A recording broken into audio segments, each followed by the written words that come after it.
조직 생활을 하거나 일을 하시는 분들한테 뭐 때문에 힘들어요? 라고 이제 물어보잖아요. 물어보면 다들 한결같이 하는 얘기가 사람 때문에 힘들어요. 시간이 없어서 힘들어요. 일 자체가 힘들고 일이 너무 어렵거나 일이 많아요. 이렇게 애들 얘기를 하거든요.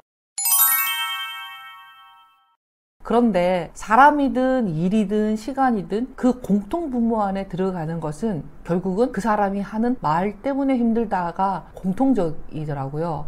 그래서 제가 오늘은 말센스라는 책 한 권을 제가 갖고 왔거든요. 그동안에 그 말에 관련된, 대화에 관련된 책을 조금 여러 권 봤는데 그 중에서 저 개인적으로는 원탑으로 권해드리고 싶은 책입니다. 한국 책은 아니고요. 번역서이긴 한데 셀레스트 헤들리라는 분이 있었어요. 이분이 방송 작가거든요. 방송 작가로서 여러 사람들을 만나고 이제 얘기를 나누면서 이 말 때문에 힘들어하는 사람들을 위해서 그 테드에 강연을 했는데 그를 상의할 만큼 굉장히 인기가 있었던 작가입니다. 근데 실제로 왜 말이 중요하냐라고 이제 물어보면 이 책에서는 이렇게 얘기를 하거든요. 말 센스를 키우고 싶으신가요? 그렇다면 당신이 배워야 할 것은 말이 아니라 센스입니다. 말 센스란 분위기를 읽어내는 능력입니다. 경청하고 질문하고 배려함으로써 상대의 마음을 사로잡아야 됩니다. 라고 해요. 그러니까 말을 잘한다는 것은 분위기를 읽어내는 센스라는 거죠. 그게 말 센스이거든요. 그래서 제가 여기 나와 있는 게가 16가지인데요. 전체를 다 설명을 일일이 해드릴 수는 없고 3가지 정도 제가 설명을 좀 해드릴게요. 이분이 주장을 하는 거랑 사례랑 좀 연결을 해서 제가 좀 설명을 해드릴 텐데 여러분들이 수긍이 가시는 부분이 있으면 그렇다라고 댓글로 남겨주시면 다음 영상에 그 연결해서 만들어 보도록 또 해볼게요. 첫 번째는 뭐냐면 주인공이 되고 싶은 욕구를 참아낸다입니다.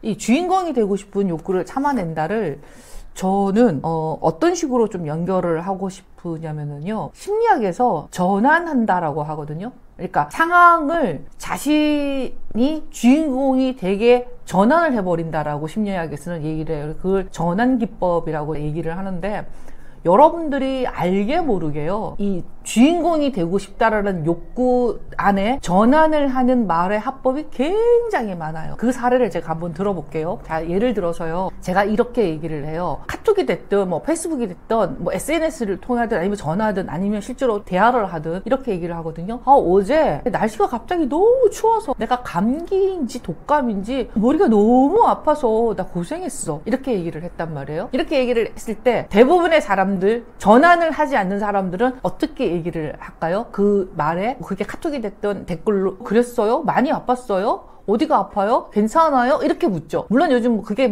T형이냐 F형이냐 하는 MBTI 가지고 얘기를 하기도 하지만 이렇게 전환을 시켜요. 나도 아팠어요. 이해 가시죠?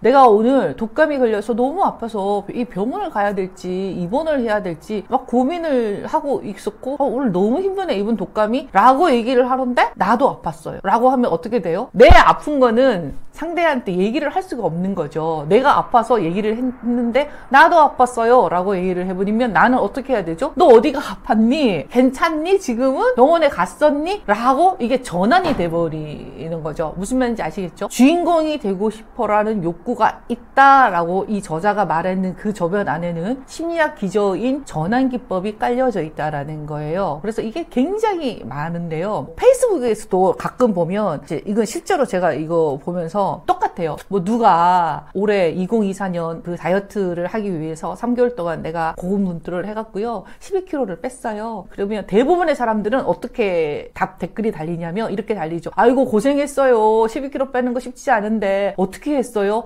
대단하다. 아니면 안 빼도 되는데 굳이 살을 또 빼셨네요. 이렇게 글이 나가요. 그런데 이 전환을 하는 사람들은 어떻게 전환을 하냐면 아까 얘기처럼 자기로 돌리는 거죠. 저도 지금 다이어트 중인데요. 선생님은 12kg 빼셨죠? 나는 지금 한 달 안에 15kg 뺐어요. 자, 어때요? 이게 전환인 거예요. 그러면 사람들은 이렇게 얘기를 하거든요. 그렇게 하는 사람 있어요? 아니요. 여러분들이 지금부터 카톡이나 페이스북이나 아니면 인스타나 그 댓글 달려있는 것들을 한번 보시면 전환을 하는 사람이 분명히 나타납니다. 분명히. 아주 많습니다. 우리 아이 상 탔어요. 우리 아이 올해 서울대 갔어요. 축하해주세요. 라고 하면 어머 그래요? 우리 애는 하버드 갔는데요. 라든가 우리 애는 뭐 서울대 무슨 과를 갔어요 하면 서울대 그 과에서 더 높은 과를 뭐 한대거나 아니면 반대로 그게 요즘은 그기가 비전이 없다던데요 라고 하거나 어떻게든지 그 화제를 자기 쪽으로 돌리는 거죠. 그게 이제 여기에서는 주인공이 되지 말아라 라고 이제 얘기를 하는데 전환기법이라고 저는 얘기를 하고 싶고요. 그래서 책에서는 이런 그 주제를 그렇게 똑같은 얘기예요. 나 지금 되게 바빠.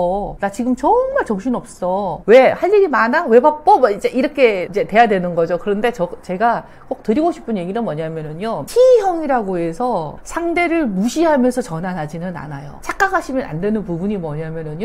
F는 공감을 잘하고 T는 굉장히 사실적으로 직설적으로 얘기를 하기 때문에 공감이 안 된다 아니에요. 그거는 기본적인 태도의 문제예요. T형이라고 해서 방금 얘기한 것처럼 다 자기 쪽으로 전환을 해버리냐? 절대로 그러지 않거든요. 그래서 여러분들이 평상시에 쓰는 말이나 평상 어떤 댓글이나 이런 거에 혹시 나는 전환하고 있는 전환자가 아닌가를 한번 돌아다 보시면 통상적으로 전환하는 사람은 지지하는 사람이 적습니다. 그러면 계속 외톨이가 된다고 그 사람 말 때문에 누군가는 늘 스트레스를 받고 그 사람 말 때문에 누군가는 늘 뒷골 잡고 다니거든요. 그 부분 여러분들이 한번 검토를 해보시면 좋겠다라는 얘기가 이 책에서도 나오고요. 제가 다시 두 번째 얘기를 할게요. 이것도 여러분들이 이제 많이들 하는 얘기인데요. 선생님이 되려는 욕심을 부리지 않는다. 이제 이거는 그 한창 그 페미랑 연결을 했을 때 이제 맨스플레인 얘기가 많이 이제 나왔는데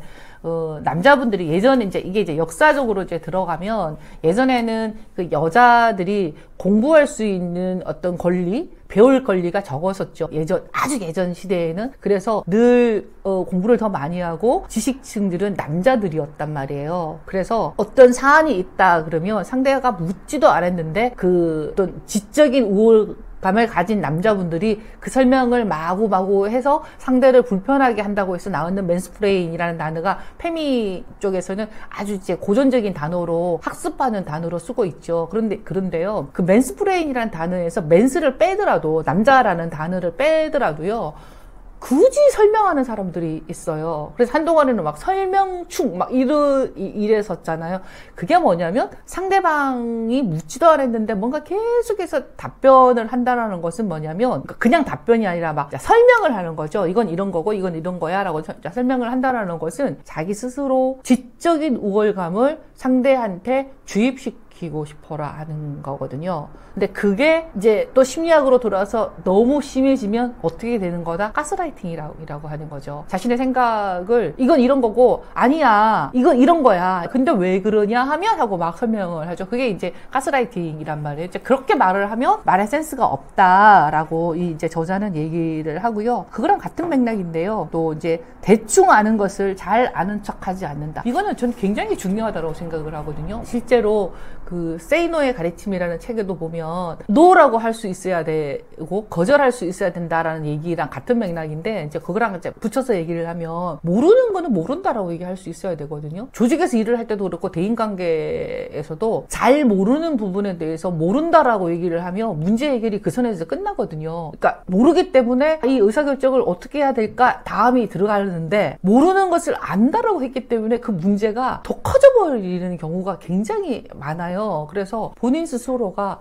모르는 것을 모른다라고 얘기할 수 있어야 되고요. 그리고 이제 제가 이제 이 채널이 책 얘기를 많이 하니까 책도 똑같은 게 뭐냐면요. 굉장히 위험한 게 저는 개인적으로 그렇게 생각을 해요. 다 읽지 않은 책을 읽은 척하는 사람들. 안 읽었으면 안 읽었다고 하면 돼요. 그거 뭐 예를 들어서 이 책 읽었어요? 라고 했을 때 저 안 읽었어요? 라고 하면 되잖아요. 그죠? 이거 안 읽었다고 한다고 누가 와서 두들겨 패나요? 아니면 이게 뭐 무슨 큰 범죄인가요? 아니면 책 안 읽는다고? 아니잖아요. 그런데 희한하게 안 읽었다고 하면 되는데 읽었다라고 얘기를 하거나 아니면 앞에 요약분만 살짝 읽고는 마치 다 읽은 것처럼 상대하고 논쟁을 벌이는 사람들을 봤거든요. 저는 개인적으로 그런 사람들 되게 위험하다라고 생각을 생각을 해요. 물론 학술적으로 논문을 쓰기 위해서 발췌해서 읽어야 된다거나 아니면 아주 급하기 때문에 중요한 부분만 내가 필요한 일에 필요한 부분만 읽어서 이 부분만 발췌해서 읽는 거 나쁜 독서법은 아니에요. 그게 나쁘다는 얘기는 아니에요. 그러면 그만큼의 깊이만 있다라고 스스로 느끼셔야 된다라는 거죠. 근데 마치 다 읽은 것처럼 아는 척을 하는 사람들 사실상 있잖아요. 자, 제가 뭐 이 16가지 중에서 3가지 정도 유형을 제가 말씀을 드렸는데 여러분들은 어떠세요? 이 3가지 유형에 다 수긍이 가시나요? 사실상 그런 사람들 있으면 솔직히 말해서 재수없지 않나요? 그죠? 그런 사람들이랑 밥 먹기 싫고 그런 사람들이랑은 속 깊은 얘기 나누고 싶지 않잖아요. 그래서 이런 것들을 조금 이렇게 일상 속에서 만들어가면 정말 괜찮은 말 센스가 만들어진다인데 제가 추려서 3가지만 얘기를 했지만 이 16가지 전체도 주옥 같습니다. 그래서 전 굉장히 괜찮은 책이라고 저는 생각을 하고요. 제가 다른 채널에서 다른 영상에서 도대체 이 책을 어떻게 권해야 돼요? 라고 했을 때 저는 말을 좀 잘하고 싶고요. 이상하게 내가 말만 하면 다른 사람들이랑 싸움이 나고요. 그리고 내가 말만 하면 이상하게 내가 스스로 좀 은따가 되는 느낌이 들어요. 라고 하는 사람들한테는 저는 이 책을 꼭 권하거든요. 뭐 말센스 15분에 보면 이런 얘기도 나와요. 옳음보다는 친절함을 선택한다. 이게 뭐 이제 내가 3가지 얘기 하려다가 이제 마지막 얘기를 하면 자신의 의견을 주장을 하는 게 옳기 때문에 무례해도 된다는 아니라는 거죠. 자신의 옳음을 주장을 하고 관철하기 위해서도 예의를 갖추고 말을 해야 자신의 의견이 관철이 된다라는 얘기를 하거든요.